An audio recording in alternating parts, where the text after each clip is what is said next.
Selection of cells, continuous and non-continuous cells, and GoTo Special. We'll just go select a simple file. So I have this file, and so if you're going to select the cells, selected B3 to B8, and with the control key, I've also selected E3 to E8. So this is how you select a non-continuous cells, and if you want to do some formatting, you can use that.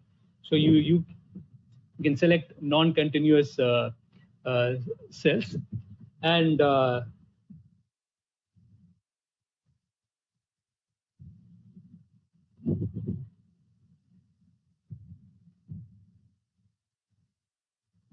so Excel gives you a interesting tool which is called GoTo Special, where with this you can identify the cells which has the formulas.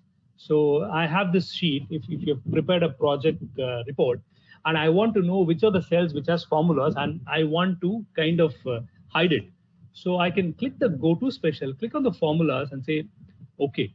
So it tells me that B4 to G8, these cells have formulas.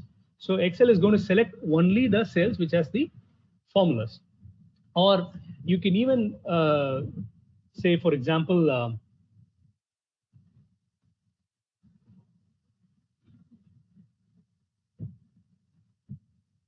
yeah, you can select blanks and constants, and you can select cells which has comments. So that could be a huge sheet which has a lot of comments. You can so GoTo Special is a nice tool to know. So as I told you before, there are quite a lot of tools and features in Excel. Some could be interesting for you because of your field of work, but for others it could look elementary. But it's good to know.